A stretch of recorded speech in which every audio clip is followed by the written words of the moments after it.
Hey, welcome everybody. Welcome back to the Suburban Explorers.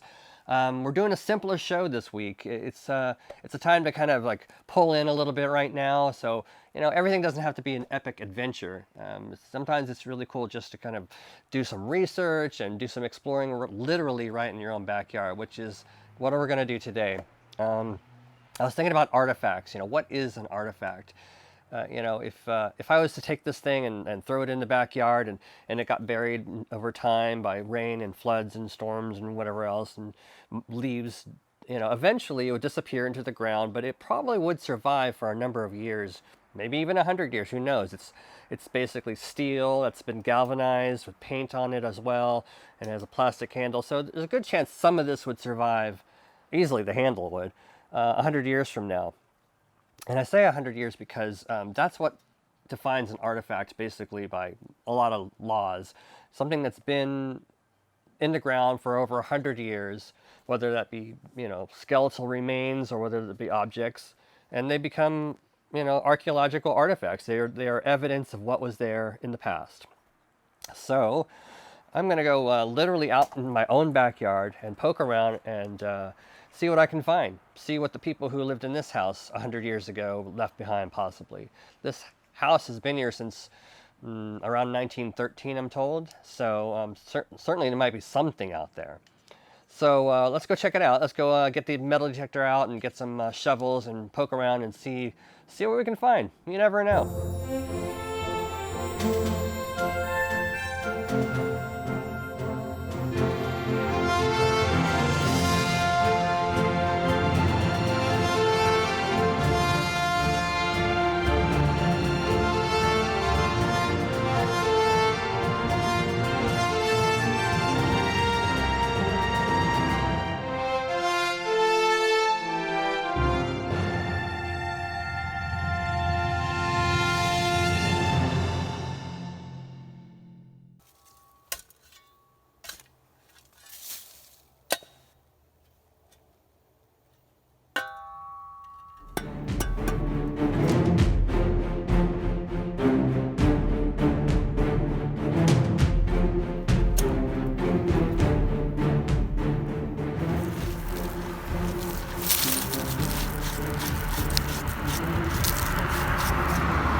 What the hell? What is this thing? What could this be? It's got legs. Like it's obviously supposed to sit on something. Then we've got these two weird grooves in it. And handles, obviously, for picking it up. What in the world could this be? Anybody have any idea? Wow, I gotta take this back to the research room and figure out what could be. Who knows how long this has been buried here on this creek bed. Wow. We were trying to clear this creek bed here so the rains can flow. It usually flows from way up here down to here, and moving all these flagstones and slate, we suddenly uncovered this bizarre artifact. So it's really heavy, but it's made obviously of solid iron. I have no idea what it could be used for. Is this like an ancient bedpan I'm holding here? I don't think so, because I don't know what these two grooves or slits are for.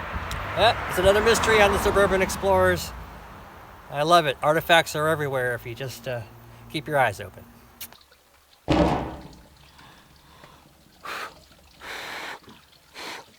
What the hell is this thing?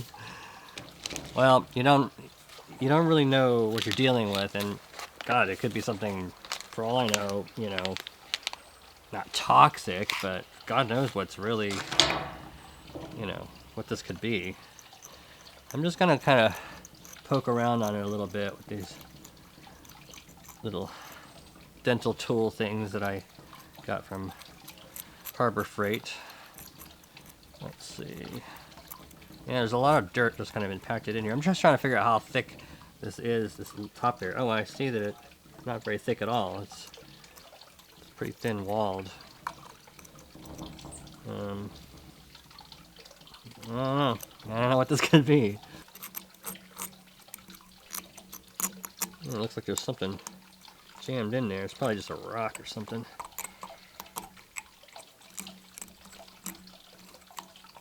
That's gonna take me a while to.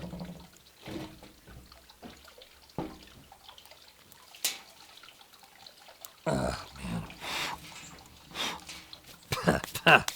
Probably not a good idea to breathe the dust from something that's been buried in a creek for decades. I don't know. This house is from the early 1900s, so could have been there that long. Probably ought to be wearing a mask, but whatever, right? You can get a little too serious about these things. Well, I don't know what it is, but it's full of dirt or something. Well, I'm just gonna catalog it and study it for later. I got these cool little tags, you know, with a string on it. I like to tag everything that I find because I got a terrible memory, and so you can get them like an office supply store. And I put the date, and then location, and that's pretty much all you need. You know, where did I find it and when did I find it? And then I'll just add it, put that into my database, and check back on it later if I need to refer to it. I'll take some pictures of it, and yeah, that's pretty much it. Just, you know, I mean, amateur archaeology, it's not an exact science. You know, we all find kind of weird stuff around the house or in the yard or in the attic or whatever, and you know, you don't need to catalog it. You don't need to go to all that effort, but it's kind of cool. I don't know. I like it. I like weird little things, and I've got like a whole, you know, like little cases filled with little artifacts of life. And if nothing else, sometime I'll come across this, and I'll be like, oh yeah, that's right. I found that in the creek. I never did figure out what that thing was. All right. Well, that's as far as I'm going to get with it today. Put the tag on it here. I guess I'll use a piece of tape. I'll call that done for now. That is heavy. All right, let's figure out what this thing is.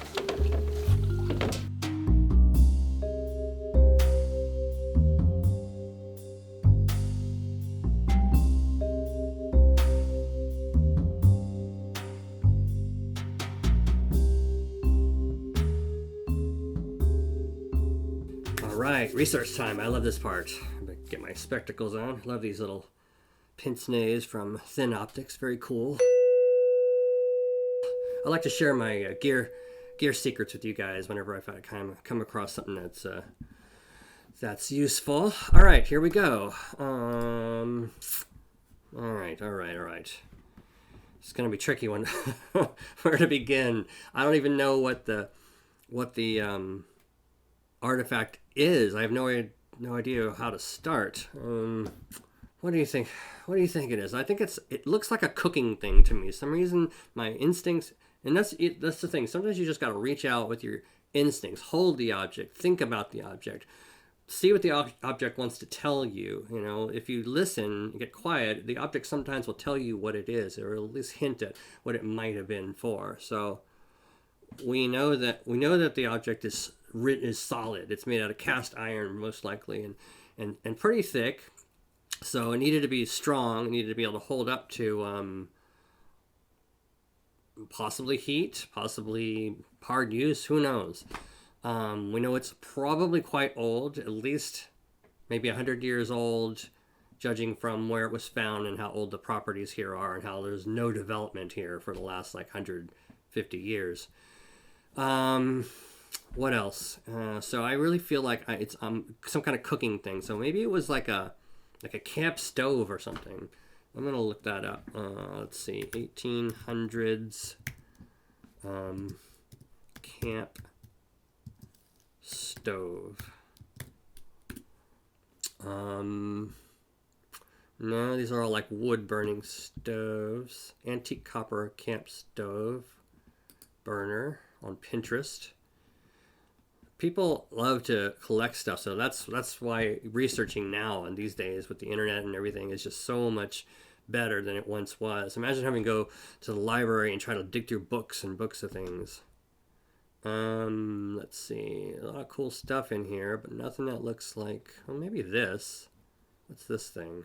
Revolutionary War iron camp stove. That's kind of similar. I mean, it doesn't have the base. Doesn't have that solid rigid base, but I don't know. It's kind of along the lines. What else do we have here? I feel like we're close. Maybe. See, there's another one that looks kind of like it, but no. And this one's sort of like it.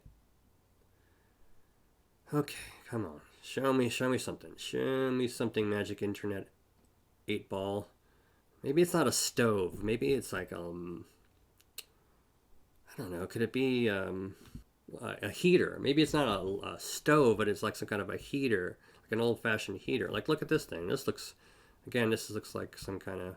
Oh, what's this? Look, it's one of those weird old irons. Early 20th century charcoal iron box. Iron box.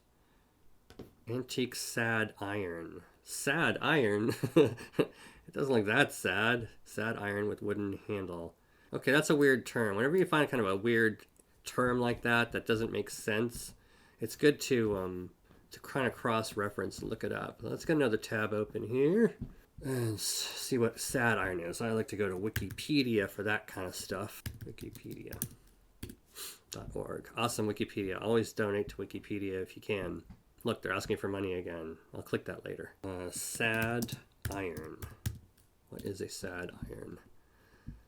A clothes iron. A clothes iron, also flat iron or smoothing iron, is a small appliance, blah, blah, blah. Why is it called a sad iron? Before the introduction of electricity, irons were heated by combustion, either in a fire or with some internal arrangement. An electric flat iron was invented later, blah, blah, blah. Solid or heavy iron. Oh, so a sad iron is like a heavy iron, a solid heavy iron. Sad iron. Cool. I'm sorry, I'm off on a tangent here. I don't know. Sorry about that. Let's go farther down the sad iron rabbit hole and see where it leads. So I like to go with, when I'm researching some old thing I've found, I like to jump into, the AI world and let it do some of the heavy lifting for me. So one way to do that is to just use Google or eBay or whatever you're using and just start typing into the search window, what you're looking for.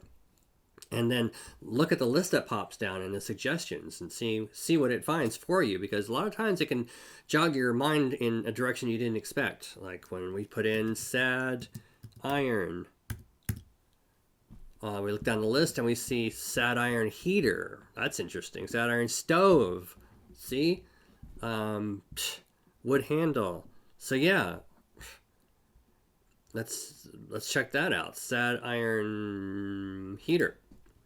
And we've got instantly some great hits here. Look at this thing.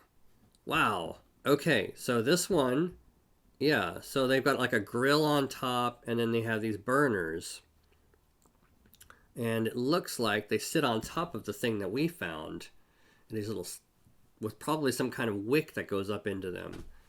There's got to be something that shows this better. Let's go with Google. Let's go to Google. Just do a straight up Google search. Sad iron heater. Here's one from 1885. Wow. 1880. Oh, look at this. And that even looks... Oh, wow. Yeah, this one's from 1885. It's got the same base. It's got these two stacks. And it's got a grill on top, which you would probably put the iron on. Fantastic. Whoa, check this out. They've opened it up, and you can see that there's clearly some, I'm going to say wicks. They look like wicks to me. Yeah, they got to be wicks, because look at these knobs that you would probably use to crank up the wicks. So they got little windows here. Let's see what the description says. Item details. Learn more about this item. Okay, vintage from the 19th century, 1885. Double sad iron heater, stove, burner, warmer, collectible. This seems to be known as a sad iron heater, though can easily be a cooker, a heater, etc. This has 2 wicks. Probably burned kerosene or some other oil. There are little windows where you can see the flames as well. Patent 1885. That is totally it right there. That is definitely what I found. If I could find the grill part on the top, that would be really cool. Or some of these stacks or these knobs. But still, just finding the base is amazing. We just gotta find out a little more information about this. Oh, here's a little video. Someone has posted a video on probably YouTube. Check this out here. Okay, hi everyone. Welcome to my video. This is a video All right. of a sad iron heater. This is a video by R.A. Tone Jr. And this one has a patent date of 1894. So it's 1894. Years old. And it works good. I put a new mica window in it. And the wick is good. So I'm going to light it and show you how it works. Works pretty easy. You just move this little tab. Oh, fantastic. Get access to the wick. Nice. Light it like that. And turn it down. Doesn't fill the house with smoke. Close it. Okay. And it's lit. Extremely cool. It works cool. pretty good. It gives off a lot of heat. And gives off some light too. Alright, so we have totally solved it. We've got this great demonstration from this guy, R.A. Tone Jr. on YouTube. I'm going to go ahead and like his YouTube and subscribe, because that's what's the neighborly thing to do. And ask him if we can share his video. Yeah, very nice. I think I'll just link to it. So I did a little more digging, and it turns out that in the 1880s like that, they had these things to heat and provide light and heat inside or outside, and they would heat the irons on them. That's why they're called a sad iron heater. And the kerosene they used at that time, it was not like the kerosene we have today. If you burned kerosene inside today, you'd have a lot of soot. A lot of people experience this when they have like those lanterns with the chimney, glass chimney. They give off quite a bit of soot. But these things burn clean. They used to burn a different kind of a volatile substance that is, they called kerosene, but isn't like the kerosene we have today. Very interesting. So, all right, that one's solved. Fantastic. So, judging from the fact that this place where I live out here in near Occidental, California, came about during the 1870s into the 1880s and 90s. It perfectly makes sense that this artifact we found is from the 1880s, and I can't believe I just dug it up in the creek after all these years. Over 120 odd years later, here I am. No, it's more than that. It could easily have been in the ground for 140 years. That's a long time. Amazing. Now, they use these things up until, from what I also researched, they use these things up until the 19-teens-ish, maybe 1920. So it's possible it's not as old, but I know this house itself was built in the 19-teens, so stands to reason.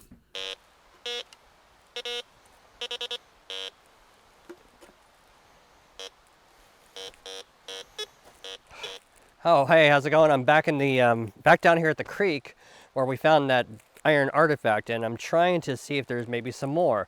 It's a few weeks later, the rains have come, and a lot of water is washed down this creek, pulling away more of the dirt and exposing, some deeper levels. But it's like it's going crazy. Everywhere I point it, there's sounds, and every time I dig a hole, I don't find anything. So, I don't really know what's going on here, but the ground is saturated with water, and we are in California, so there's a lot of rocks, different kinds of rocks around. I'm not really sure what's going on, but maybe Rafael can shed some light on this. Am I doing this wrong? Of course you are doing it wrong, Alex. What were you expecting? You have to read the manual first, even if it's a simple one, okay? Now, what the problem you were having there was that you were getting the detector, which does its job, to pick up mostly the ground return. Now the ground return is also called hot rocks. There are various names for it.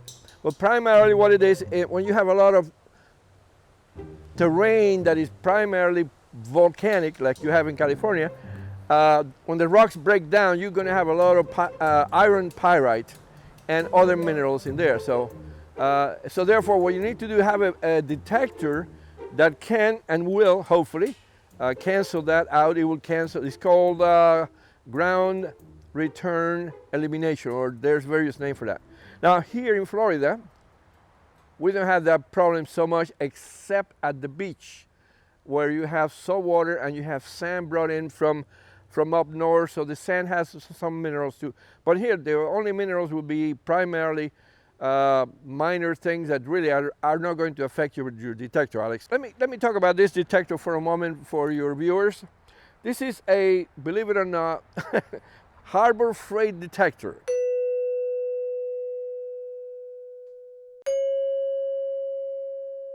A bargain. This is just a starter kit. This is just to get started, to get a feel for it.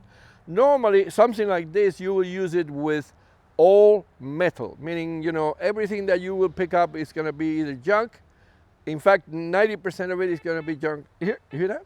Yeah. I just put it on the ground and it's already talking to me. If you're digging in a place like Alex was that has a lot of mineralization, decrease the sensitivity of the detector, so that it will be just maximum or minimum sensitivity for the soil, but maximum sensitivity for whatever is buried underneath of it. Again, that's the key right there.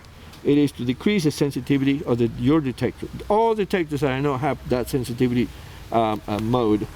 Dig out everything that you hear. That's pretty much it, the way it works. Now right here, for example, I'm picking up metal. That's really what it is. It could be gold, a gold bracelet, but it could be also a piece of junk. Now on this detector, there is a red button that right here that it is a pinpointer.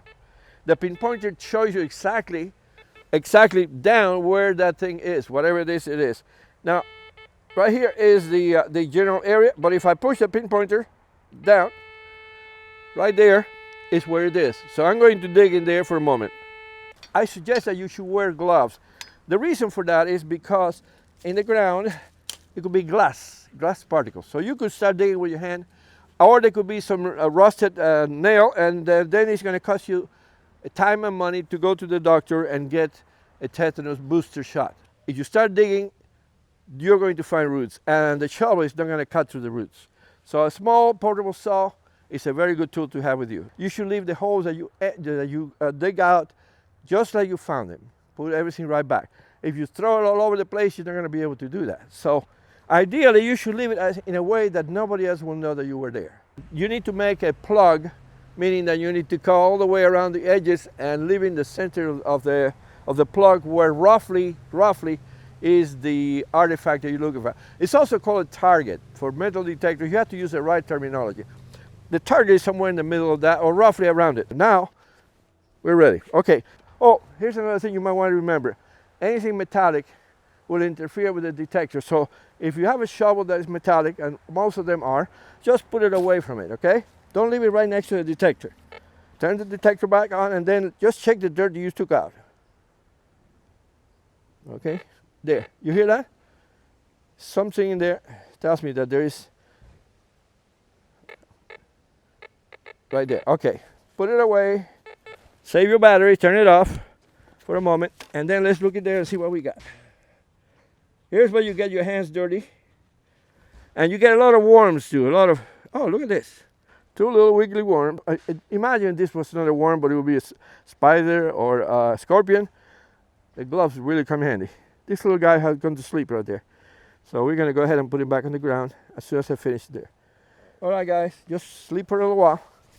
Now let's go and see if we can find anything in there. When you pick up a handful of dirt, pick it up with your hand where you think it is and run it over the detector. Here, hear that? It's right there, I think. Right there. So, whatever it is, it's right here. And tiny little BB for a BB. Oh, about that. It actually found a BB. Not that you're going to get any money for a BB, but here's a BB. Nothing else in there. Fine. Go back to the hole. See if there's anything else. Oh, here. I'm picking up something here. Right there. Okay. Put away the detector. Turn it off. Unless it's a metallic worm, which is possible. You know, it's always, you never know. Let's go and pick up. You know what I'm going to use this time? This little tool. $1 from the dollar store. That's another way of doing this. And I'm going to pick it up and see if I can find whatever it is without getting my hands dirty. Let's see. Now, let's see what we got.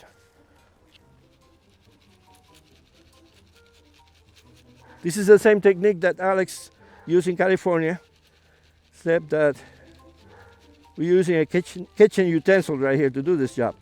I hope to find something bigger than a BB gun, the pellet. So far, nothing. So when we are almost to the bottom, oh, another BB gun pellet. I can't believe this. There's a whole bunch of them. 3 BB gun pellets. There must have been a battle here a long time ago. There must have been a big, oh, there's a big worm right here. How about that? I'm gonna go fishing after this is over. Boy, this is Worm City here. Oh, you hear that? Right there. Whatever it is right underneath this little pile of dirt.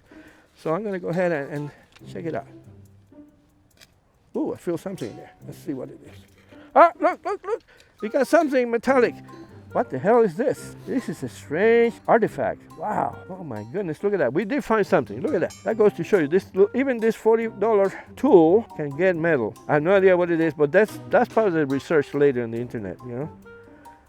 As you can see, there's many ways to do this. And be patient when you dig a hole. Fill it up. Don't leave a mess behind you, okay? Back to you in California.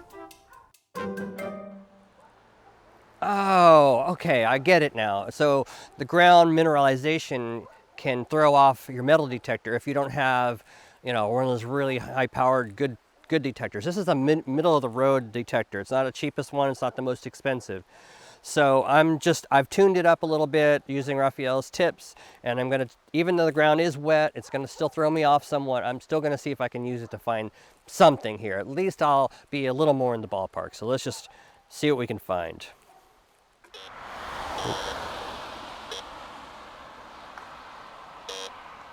There's something here. Well, I'm getting a nice clean hit right there. Let's take a look. I've got my sifter, and I'm just gonna kind of dig down and scoop up everything in that general loose area. That way I'll know I probably have it in the sifter. So yeah, following RT's instructions, you get everything you can from the spot that you got a signal on into your sifter. Then you check it again with your metal detector and see if it's still giving a signal. And it's not, so whatever was there should be in this bucket. And you gotta sift it. Sift it, sift it, sift it. Try to get down to whatever's metal in there. Problem is there's a lot of rocks too. Let's see if there's anything in here that's not a rock.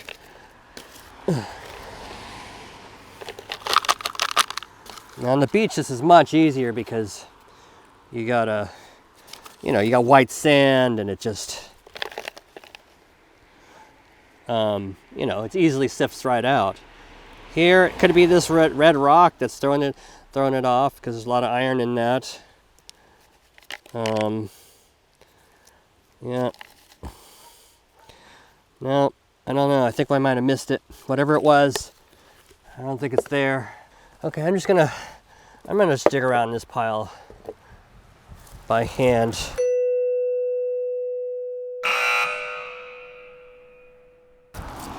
Oh, whoa.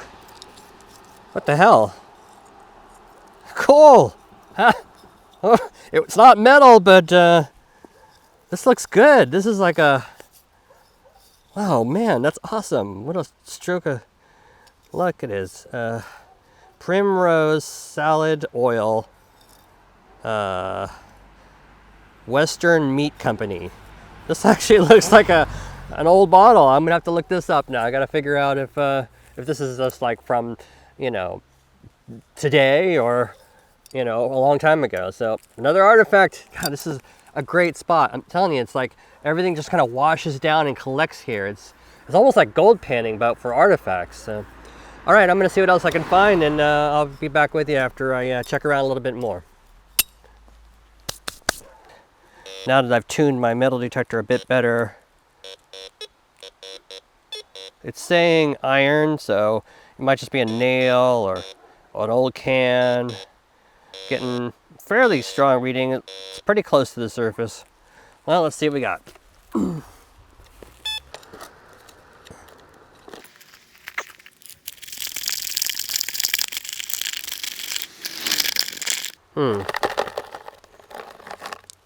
Nothing.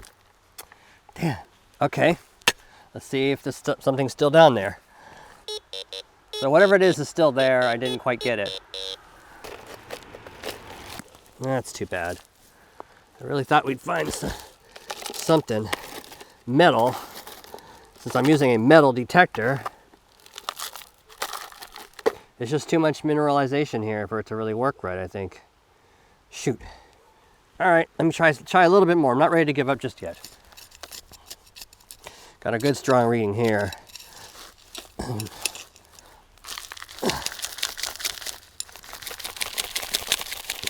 on. Whoa. Ah, we got something.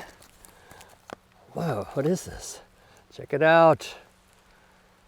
Some kind of irony thing. I don't know what it is. It might be part of the artifact that we found before. I'm not really sure. I'm gonna put it in my sample bag and we'll check it out later on. All right, it's been a successful afternoon. I'm gonna dig up this area here, and I'm gonna check this out, see if it's a part of what we found before from that sad iron heater.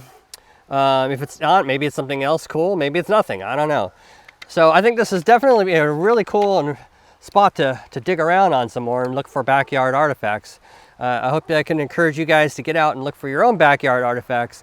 You never know. Do a little research, do a little history on your own house and how long it's been there. And even if your house was built in the 50s or 60s or even 70s, it could have some really interesting artifacts just sitting around there, and it'll take you back in time. So, all right, I better hurry up before the rains come back and see if I can dig out some more of this creek bed. If I find anything really cool, I'll definitely post another piece of that later on in a future episode. But for now, I think that wraps up our backyard artifacts expedition, part 1. And that does it for another Suburban Explorers expedition. I hope you guys are going to get out there and send us your expeditions. It doesn't matter how big or small. It doesn't have to be a big epic thing. It could be just something cool artifact that you found in your backyard. Send us a video clip, and if we use it on the show, we will totally give you guys a Suburban Explorers t-shirt and feature you, like I said, on the show. So not bad. All right, until the next expedition, keep exploring.